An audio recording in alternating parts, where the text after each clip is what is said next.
What's up YouTube, Dan here and welcome to episode 23 of my AC Milan career mode series. So we're beginning today's episode with an international management offer and a player injured from our last game up against Torino, and it's going to be Mek says he's going to be out for 4 weeks, which is a bit of a pain because I only have Kurt Zouma and I do have Salomon and I do have Ogbonna, but they're not the best of centre backs. Maybe Zouma, but Salomon isn't a first team player, so I've only got one backup defender at the moment.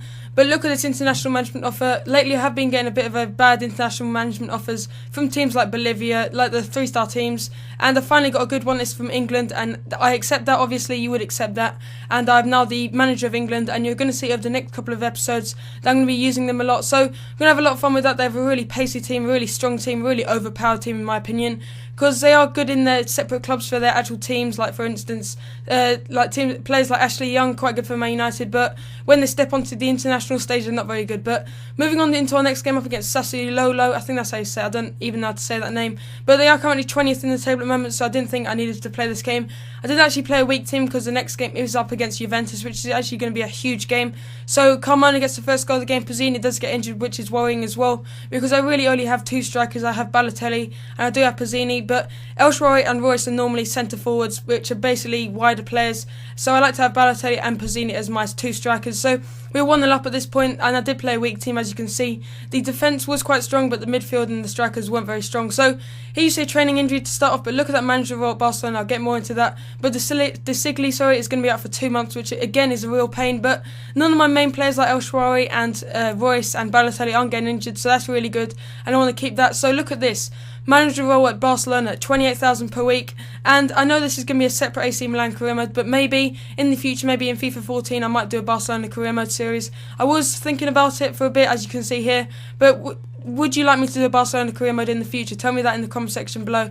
So as you can see there, I rejected that because this is a separate AC Milan career mode series, and I actually did have a look at the job section in the manager's office, and there was offers for Manchester United and Chelsea, so I could have taken them, and there was one for Fiorentina. So get a message from Traore saying he wants to play more and he wants to be loaned out. I'm fine with that, but I went into the England squad selection because I needed to select it before the deadline, and look at that goalkeeper, Elliott. Can you tell me what team he plays for? Because he's rated 85, I've never actually heard of him. I think he might be a championship goalkeeper, but I don't know for certain. So, as I said, England are a really pacey team. I've also got Joe Hart, Ben Foster, really good goalkeepers. I've got Darren Bent on the national pool. I've got Welbeck, Carroll, Dawson, really good national pool or players that don't play much. I've also got Oxlade-Chamberlain, and obviously Wayne Rooney with his fantastic finishing as well.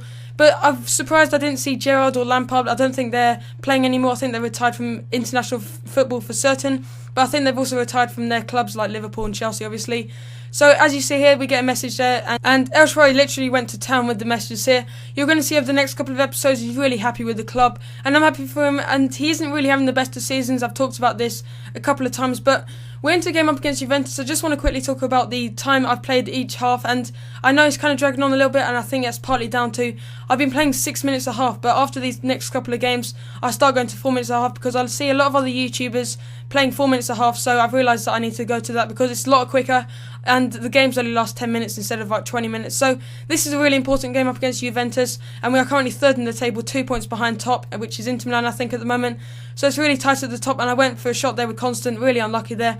For a moment I thought that was going in, but it just went wide at the last second. So we had a really good start to this game. We are quite dominant in this game, and when I'm playing a top team I always like to show extended highlights, and Royce gets a fantastic goal there in the 17th minute. I think that's like his 20th goal of the season, and another fantastic goal to add to his collection at AC Milan. So he might be player of the season this year, it might be Ogbonna. You're probably thinking that it might be Balotelli or Royce, but really last season my defensive problems were massive, so it was kind of good that Ogbonna's kind of made the team a lot more defensive, so I think he'll win player of the season at this moment.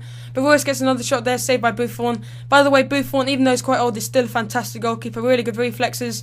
But we're in the 90th minute, Juventus, so I was about to say AC Milan, but look at that. Loris was sent the wrong way and it was finished there from Vukanic, and the worst possible goal there in the 90th minute, and I really thought I should have won that game. It was 1-0 until the 90th minute.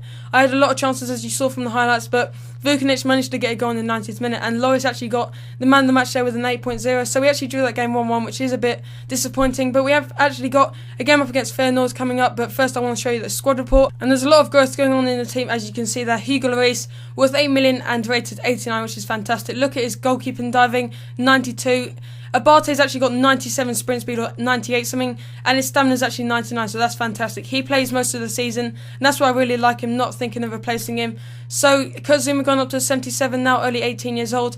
Constant now 81, he's had a really good season. Boateng has gone up a bit, but he's 26 years old, so he's going to start going down at the 28-year-old mark. So Pogba's an 81, Royce is an 88 now, worth 22.5 million, only 24 years old. Emmanuelson has recently become really good, and he's now 79 rated. Really impressed with him at the moment, and he's playing in that centre attacking midfield position. El Shaarawy hasn't moved up a single plus, and he's still an 85. Balotelli an 87, had a fantastic season and was 24.5 million. Then we've got the players who don't play much. Montari is actually really unhappy. His morale, when you look in the team management, is actually the lowest it can be. Niang is a 77 now, but we are actually reaching the end of the episode now, guys, and we're just going to finish with Verratti. He wanted a new contract, so I happily offered him. He's actually reaching 80 at the moment, but as I said, we're actually going to end the episode now, guys. There'll probably be one later, maybe, if I can get around to doing it. So thanks for watching, and I'll see you in the next episode.